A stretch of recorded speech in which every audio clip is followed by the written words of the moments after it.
সালাম আলাইকুম। আহ, বাংলাদেশের রাজনৈতিক অবস্থা বর্তমানে খুব জটিল। আপনারা সবাই দেখতে পারতেছেন, বিভিন্ন রাজনৈতিক দল এখন বিভিন্ন রকমের কথাবার্তা বলতেছে এবং তারা বিভিন্ন রকমে এম, যে যেমন পারতেছে তারা রাজনৈতিক বেনিফিট নেওয়ার চেষ্টা করতেছে। এখন যেমন এখন এমন তাদের মধ্যে কিছু দ্বন্দ্ব লক্ষ্য করা যাচ্ছে। যেমন বিএনপির সাথে জামাতের কিছুটা ইন্টারনাল কিছু ভেরি মাইনিউট একটা আম, মানে কনফ্লিক্ট দেখা যাচ্ছে। এবং তারপর দেখা যাচ্ছে ছাত্ররা যে বিভিন্ন রাজনৈতিক দল গঠন করার জন্য ঘোষণা দিয়েছে, অলরেডি কিছু করছো তারা, এবং তারাও কিন্তু প্রতিষ্ঠিত রাজনৈতিক দলগুলোর সাথে কিছুটা প্রতিদ্বন্দ্বিতা বা তাদের সাথে একটু রেষারেষির ভাব দেখাচ্ছে।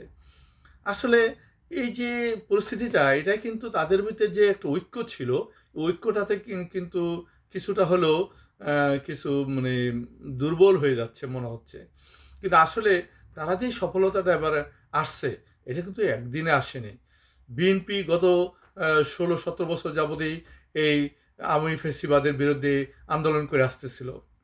জামাত এবং নুরুল হক নূরের যে দল, এরা বিভিন্ন দল বিভিন্ন প্রচুর দীর্ঘদিন যাবতীয় আন্দোলন করে আসতেছিল। তখন এর অবশ্য বিভিন্ন রাজনৈতিক দল আলাদাভাবে এবং যার যার মতন আন্দোলন করছে।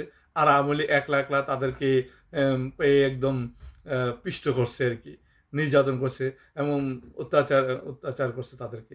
এবং সেটা বিএনপি সবচেয়ে বেশি অত্যাচারিত হয়েছে। বিএনপির লাখ লাখ কর্মী এবং রাজনৈতিক নেতা তারা জেল খাটছে, তাদের শত শত মামলার শিকার হয়েছে, তারা দেশ ছাড়তে বাধ্য হয়েছে। এরই পরিপ্রেক্ষিতে দেশের মানুষও খুব ক্ষুব্ধ ছিল এই সরকারের বিরুদ্ধে। তারা এত অত্যাচার নির্যাতন করছে, মানুষ খুবই ক্ষুব্ধ ছিল।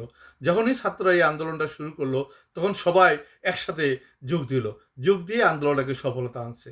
এবং সব রাজনৈতিক দল এবং এবং ছাত্র জনতা একসাথে ঐক্যবদ্ধ হয়ে আন্দোলন করার জন্যই কিন্তু এই সফলতা আসছে। এখন যদি তাদের মধ্যে সে সফলতা না থাকে, ঐক্য না থাকে, তাহলে এই যে আন্দোলনের যে মূল উদ্দেশ্য ছিল, সে উদ্দেশ্য কিন্তু তারা সফল করতে পারবে না। তা আমি অনুরোধ করব সমস্ত রাজনৈতিক দল এবং ছাত্ররা রাজনৈতিক দল গঠন করুক, কিন্তু তাদেরকে এই প্রতিষ্ঠিত যে রাজনৈতিক দলগুলো, এদের সাথে প্রতিদ্বন্দ্বিতা না ভেবে তাদের সাথে একসাথে কাজ করার জন্য অনুরোধ করব।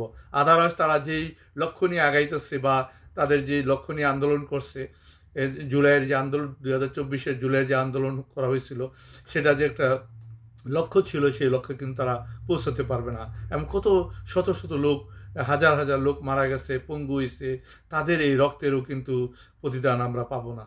তাই আমি সবাইকে অনুরোধ করবো তারা যেন ঐক্যবদ্ধভাবে কাজ করে।